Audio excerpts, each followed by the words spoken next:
हमारे बीच Shri justice D Somani जी, यहाँ पर उपस्थित हमारे साथ स्टेज पर खड़े हुए सभी महान भाव, आज मेरे लिए ये बहुत ही सौभाग्य की बात है कि आज 1 मई है और मैं लेबर एंड एम्प्लॉयमेंट मिनिस्टर 4 साल तक रहा और मुझे मालूम है कि लेबर एंड एम्प्लॉयमेंट कितना इम्पोर्टेंट डिपार्टमेंट होता है।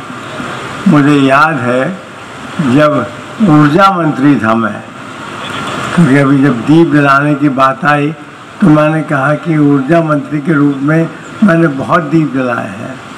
मैंने जस्टिस सोमानी से कहा कि आप जाकर जलाएं मेरी तरफ से। तो मेरा ये कहना है कि जब मैंने जलाए थे तो मुझे लग रहा था कि आप मानेंगे नहीं, मैं बिल्कुल सच बात बताता हूँ, कभी भी मेरा दिया बुझा नहीं, हमेशा जलता ही रहा। पूरे कार्यक्रम में जब रहता था तो जलता ही रहता था। तो आज हमारा उसके साथ जुड़ा है श्रम। तो हमको पत्रकार लोग, हमारे माननीय पत्रकार भी यहाँ उपस्थित हैं, मौजूद हैं, उनमें से कुछ लोगों ने मुझसे पूछा कि साहब आप तो ऊर्जा मंत्री थे, बहुत बड़े विभाग के मंत्री थे, उत्तर प्रदेश में थे आप इंचार्ज, तो 1,12,568 गांव थे वहाँ। 1,12,568 गांव थे और गांव को हम लोगों ने सबको विद्युतीकरण किया था, बिजली पहुंचाई थी। तो मुझसे पूछा अखबार वालों ने कि साहब इतने बड़े विभाग के बाद अब आप आ गए लेबर और एम्प्लॉयमेंट, श्रम और प्रयोजन के, तो कैसे आपको लगता है, छोटा विभाग है? तो मैंने कहा नहीं, आपने समझा नहीं, छोटा नहीं, बहुत बड़ा विभाग है ये। वहाँ तो मैं मशीनों के साथ खेलता था, मशीनों के साथ जानता था, उलझता था, काम करता था, सारे टरबाइन चलाने की बात होती थी, चलाते थे। लेकिन जहाँ यहाँ श्रम विभाग का मतलब है, यहाँ मैं मशीनों से नहीं कर रहा हूँ, मनुष्य की मशीन, दिमागों से लड़ाई लड़ना पड़ता है। लेबर एंड एम्प्लॉयमेंट में हमारे श्रमिक नेता होते हैं। हर नेता मुझसे लड़ता था, झगड़ता था, कहता था ऐसा मंत्री जी आपने इतना सब कर दिया लेकिन हमारा भी कुछ कर दीजिए, तो मैं करता था। तो मैं ही कहूँगा कोई बड़ा छोटा नहीं होता।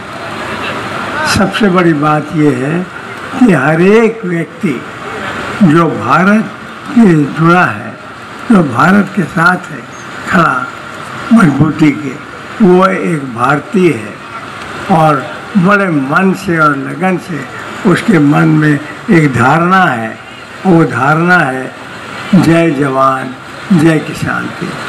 मेरे पूज्य पिता लाल बहादुर शास्त्री जी ने इस नारे को एक ऐसे समय दिया जब देश पर एक तरफ अनाज की कमी थी और अनाज की कमी के कारण लोग बहुत परेशान थे। तो बाहर से, अमेरिका से, कहीं और मुल्कों से अनाज आता था। तो बाबूजी ने कहा कि अगर हम हर खेत में अपनी उपज को बढ़ाएं तो एक दिन ऐसा आएगा कि हम पूर्ण रूप से आत्मनिर्भर हो जाएंगे। और मैं आज गर्व के साथ कहता हूँ कि भारत उस देश में है जहाँ हम आत्मनिर्भर पूर्ण रूप से, जहाँ तक अनाज का प्रश्न है, पूर्ण रूप से आत्मनिर्भर है। तो इन सब बातों को कहना चाहता हूँ मैं। और हमारा बड़ा घरेलू संपर्क है सोमानी जी से, विजय सोमानी जी से। उनका बेटा विशाल सोमानी से तो है, लेकिन विजय सोमानी जी से मेरा लगाव बहुत पुराना है और मैं आपको नहीं बता सकता। 80 से, या 80 से मेरा, 1980 से। और विजय सोमानी जी का हमेशा एक मुझे सबसे अच्छी चीज़ लगती थी उनकी, आज मैं बता दूंगा आप लोगों के सामने खुलेआम, सबसे अच्छी चीज़ लगती थी।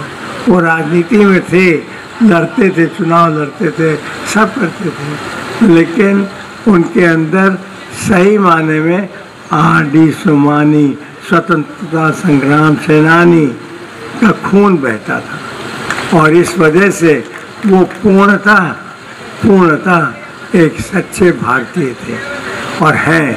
और आज मैं समझता हूँ कि विजय सोमानी जी का एक इंस्टीट्यूट जो चल रहा है, Somani institute of management and development, ये सब बहुत बड़ा एक है। और आर.डी. हमारे सोमानी जी को मैं प्रणाम करता हूँ।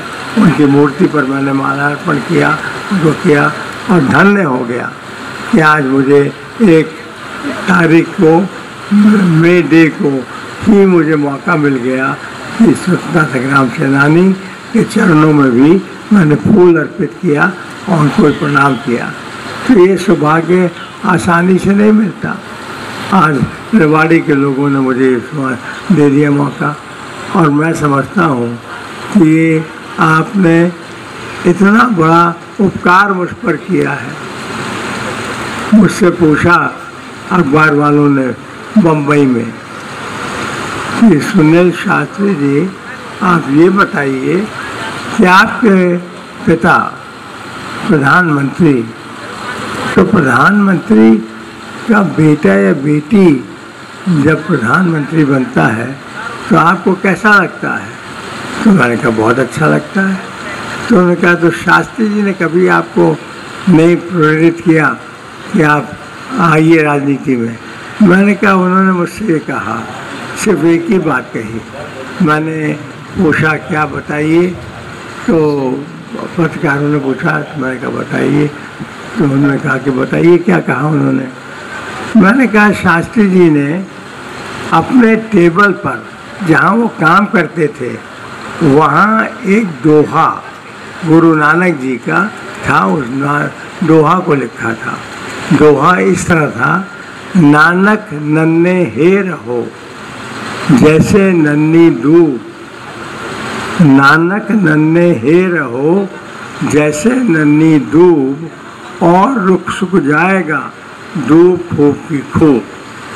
तो उसका अंग्रेजी में भी उन्होंने अनुवाद कर रखा था, remain a small one, a small flower, remain a small one, a small flower, other plants will विदर away but the grass will remain evergreen. तो मैंने बाबू से पूछा कि इसका आपने रखा है, ये आपका आदर्श वाक्य है, ये क्या कहता है, क्या कह रहा है? उन्होंने कहा मैंने कभी भी सुंदर फूल बनने की चेष्टा नहीं की।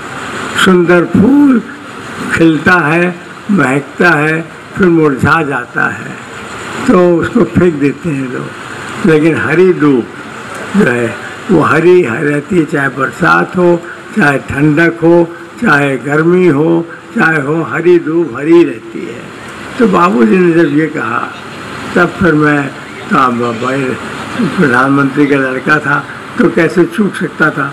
मैंने कहा अब आप मुझे भी बताइए कि मैं क्या अपना आदर्श वाक्य रखूँ, आदर्श वाक्य मैं अपने जीवन का क्या बनाऊँ। तो बाबूजी ने कहा कि अब मत इतना सा पूछो, तुम ढूंढो, बहुत अच्छी किताबें हैं, किताबों को पढ़ो, उसमें निकालो। मैंने कहा ना, अब मैं आपको जाने नहीं दूँगा दफ्तर। वो कहते भाई प्रधानमंत्री हूँ, बहुत काम है, जाना है। मैंने कहा आज तो बेटा आपसे कुछ लेकर ही आपको जाने देगा यहाँ से।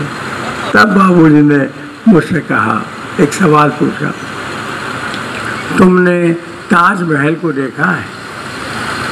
तो उत्तर मेरा हाँ में था। बहुत सुंदर इमारत है, बहुत पुरानी है, कितने लोग, हजारों करोड़ों लोग दुनिया से कोने कोने से आकर इस सुंदर इमारत ताजमहल को देखते हैं। तो उसका भी उत्तर मैंने हाँ में दिया। वो कहा लेकिन एक बात बताओ सुने, जब काल चक्र इस सुंदर इमारत ताजमहल पे प्रश्न चिन्ह लगा देगी, जिस दिन ये पर्व आपका ताजमहल नहीं रहेगा, खंडहर में परिवर्तित हो जाएगा, तो क्या करेंगे लोग? तो मेरे पास उत्तर नहीं था।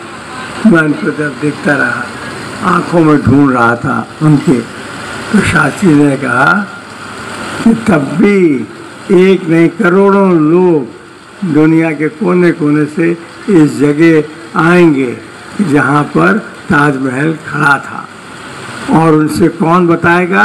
वो नींव के पत्थर बताएंगे कि हम हैं वो मजबूत नींव के पत्थर जिनके ऊपर एक सुंदर इमारत ताजमहल खड़ा।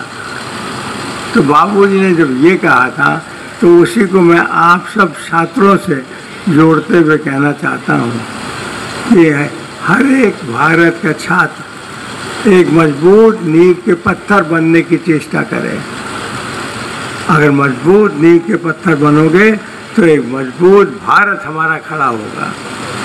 मजबूत नींव के पत्थर बनोगे तो इस देश को आगे बढ़ा सकते हो, समाज को आगे बढ़ा सकते हो, हर भारतीय को आगे बढ़ा सकते हो। एक मजबूत नींव के पत्थर की भूमिका निभाना सुनील और अपने दोस्तों से भी कहना वो भी निभाएं, और आप सब मिलकर एक सुंदर इमारत भारत इस महान देश को बनाएं और इसका ऊँचा करें।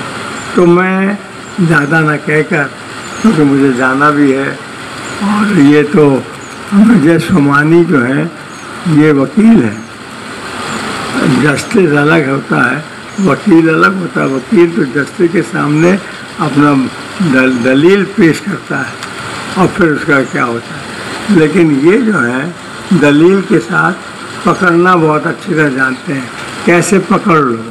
तो इन्होंने मुझे आज से 10 दिन पहले एक कार्ड लेकर आए, एक पत्र, और कहा कि अंकल बोलते हैं मुझे, क्योंकि मेरे भाई हूँ तो अंकल बोलते हैं। तो अंकल ये मेरा एक छोटा सा कार्यक्रम है आपका रेवाड़ी में, तो आप आ जाएंगे 1 तारीख को। तो मैंने कहा कि उनका लेबर डे है और स्वतंत्रता संग्राम सेनानी हमारे पूज्य बाबा उनका बर्थ एनिवर्सरी है। तो मैंने कहा ज़रूर आऊँगा, आपने इतनी बड़ी बात कह दी, ज़रूर आऊँ।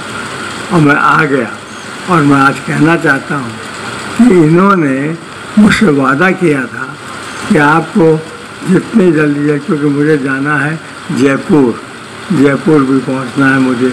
अभी जाऊँगा पहले गुड़गांव, फिर अपनी फैमिली को लेकर आज शाम को, नहीं तो कल मैं जयपुर भी जाऊँगा। तो जयपुर मेरा ससुराल है, मैंने बताया जस्टिस साहब को, मेरी वाइफ जयपुर की है, तो कहीं दूरी नहीं है किसी से। आप कहीं भी जाइए, जब आप बात करते हैं, ख़ास तौर से लाल बहादुर शास्त्री के बेटे के नाते जो मुझे प्यार और स्नेह आप सबका मिलता है, वो शायद किसी और से कभी किसी को नहीं मिलेगा। आपको ये बताना चाहता हूँ कि लोगों ने उस अखबार में, पत्रकारों ने फिर पूछा था मुंबई में कि साहब शास्त्री जी ने कुछ नहीं छोड़ा आपके लिए, क्या करा आपने? आपको कुछ नहीं किया, न 1 इंच ज़मीन छोड़ी, न घर छोड़ा, न बात छोड़ा, तो क्या हाँ है आप? तो मैंने कहा बाबूजी आप नहीं समझ सकते। पत्रकारों से कहा, मैंने कहा आप नहीं समझ सकते। बाबूजी ने मेरे लिए, लाल बहादुर शास्त्री जी ने मेरे लिए वो छोड़ा है जो कोई भी देश का नेता नहीं छोड़ता। तो उन्होंने कहा क्या? तो पूछा क्या मतलब इसका? मैंने कहा आज कहीं भी जाता हूँ, मैं किसी भी कोने में जाता हूँ, तो जो लोग मुझे प्यार देते हैं, स्नेह देते हैं, मुझे पकड़ लेते हैं, ज़रूर लेके चलते हैं हाथ पकड़ के, तो वो जो प्यार है वो कोई नेता नहीं देता अपने बेटों को। लेकिन शास्त्री जी हम लोग के लिए उतना प्यार छोड़ के गए हैं। आज पूरा देश आज लाल बहादुर शास्त्री को याद करता है और प्यार करता है। तो आज मैं समझता हूँ कि बहुत बड़ी मेरी उपलब्धि है। आज बहुत है, वो मैंने कई काम किया है, कई मंत्री रहा, सब किया, लेकिन उपलब्धि आज है मेरी। और वो सबसे बड़ी उपलब्धि ये है कि आज हमारे सोमानी जी, विजय सोमानी जी का कॉलेज यहाँ पे लेबर डे कर रहा है, यहाँ पे स्वतंत्रता संग्राम सेनानी आदि स्वामी जी के बर्थ एनिवर्सरी बना रहा है। उसके बाद साथ ही साथ हमको लड्डू भी खिला रहा है, मिठाई भी खिला रहा है। मैं समझता हूँ कि इतना बड़ा सौभाग्य बहुत कम लोगों को मिलता है। तो आज मैं आभारी हूँ विजय सोमानी जी का और शाह सोमानी का, पूरे फैमिली का, पूरे परिवार का, पूरे इंस्टीट्यूट का, इनके सारे प्रिंसिपल डायरेक्टर सबका मैं आभारी हूँ कि आपने मुझे यहाँ बुलाया और बात करने को कहा। थोड़ा सा अब जैसे डीसी हमारे माइक को नेता कोई नहीं छोड़ता, अगर छोड़ दे तो नेता कहाँ का। मैंने कहा नेता के रूप में मैंने माइक को पकड़ लिया, आकर अपनी बातों कह दिया और उम्मीद करता हूँ कि मुझे एक बार नहीं, विशाल सोमानी और विजय सोमानी बार बार रेवाड़ी में बुलाते रहेंगे, इसी तरह प्यार देते रहेंगे और मैं आता रहूँगा। बहुत बहुत धन्यवाद। Thank you very much. इतना अच्छा है कि आज एक तो फर्स्ट में मे डे है और उसके बाद सोमानी जी के फादर RD सोमानी जी का, स्वतंत्रता संग्राम सेनानी का बर्थ एनिवर्सरी है। ये बहुत एक बड़ी भारी उपलब्धि है, इसको कहा जाता है उपलब्धि, क्योंकि RD स्वामी का आज जन्मदिन होना और बर्थ एनिवर्सरी हवन वगैरह सब हुआ, इतना पूजा हुई। मैं समझता हूँ कि आप बिल्कुल ठीक कह रहे हैं। इस तरह के प्रोग्राम एक नहीं अनेक होते हैं, हर जगह पहुँचना चाहिए। स्वतंत्रता संग्राम सेनानी की जो वाणी थी, जो उनके मन में इच्छा थी कि कैसे देश आजाद हुआ, आज हम लोग उसको आगे बढ़ाएं। हमारे मन में एक ख्वाहिश होनी चाहिए, इच्छा होनी चाहिए। क्या होनी चाहिए कि हमें देश को आगे बढ़ाना। अगर देश को आगे बढ़ाने का अगर संकल्प ले लिया किसी नवयुवक ने, तो आपने अपने जीवन को साकार कर दिया। हम 10 युवाओं को हम या 10 युवकों को उनके मन में ये जागृत कर रहे हैं कि भैया हमें तो देश के लिए मर मिटना है, कुछ करना है। तो आपकी यात्रा सफल मैं ये कहूँगा कि शास्त्री जी का जय जवान जय किसान का नारा जो है वो रीढ़ की हड्डी है। रीढ़ की हड्डी अगर वो ना होती तो देश नहीं खड़ा होता। अगर जवान किसान ना खड़ा है तो खड़ा नहीं हो सकता देश। और दोनों आज मजबूती के साथ खड़े हैं, तभी हम जय किसान। और मैं ये बता दूँ, जवान अगर जमुना नदी है तो किसान गंगा है, यमुना गंगा, और इन दोनों का संगम जब होता है तो संगम 2 नदी का नहीं होता, एक अदृश्य नदी है जिसको कहा जाता है सरस्वती नदी। तो सरस्वती नदी का भूमिका कौन निभाता है? वो निभाता है आपका श्रमिक मजदूर। मजदूर दिखता नहीं है, आपका जो मजदूर काम कर रहा है सड़क पे वो 1-2 हैं, लेकिन अनेकों हजारों मजदूर अपने गांव में, अपने घरों में इस तरह काम करते हैं, लेकिन दिखते नहीं हैं, गिन नहीं सकते आप। किसानों को और जवानों को तो गिन लेंगे एक बार अंदाज, लेकिन इसको नहीं। तो आप जब तक अदृश्य नदी सरस्वती का संगम न हो तब तक संगम नहीं पूरा।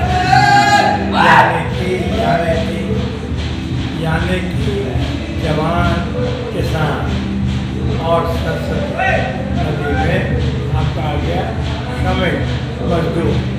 जय जवान जय किसान जय मजदूर कहिए या जय श्रमिक, ये तीनों कदम मिलते हैं तब संगम होता है। और संगम होता है तो आपका जय हिंद का नारा अमर होता है। मेरा ये मानना है कि इससे बढ़कर कोई देश की सेवा नहीं। बाबू जी ने यही काम किया।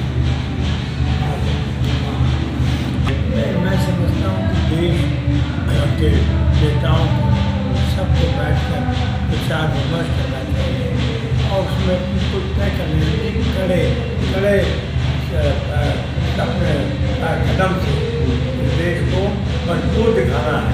पाकिस्तान के साथ बहुत मजबूत है, उनको जानना चाहिए। तो हम लोग कभी भी नहीं चाहेंगे कभी आदमियों को बीच में लड़ाई कि हम नहीं चाहते पाकिस्तान के नागरिकों को मारें।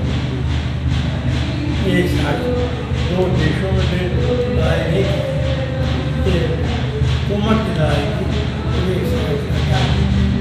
तो वो सब आते हैं। मैं सोच समझ के आज नेताओं को बातचीत करके निर्णय लेना चाहिए और एक आपसी दोस्ती बना के रखना चाहिए।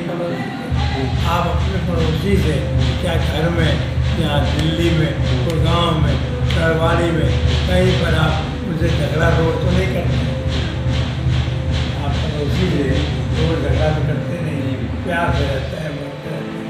मेरा कहना है कि वही प्यार, वही स्नेह आप अपने पड़ोसी देशों से बनाए रखें।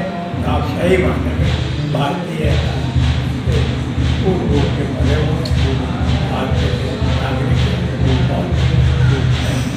मैं चाहूँगा कि ये जो सपना है हर भारतवासी का एक सपना है कि सोने की चीज़ें बनाए तो इसमें मुझे कहना क्या है, इसमें तो मैं सोचता हूँ जुड़ जाना है, कहना नहीं है, जुड़ जाना है और मजबूती से अपने देश को सोने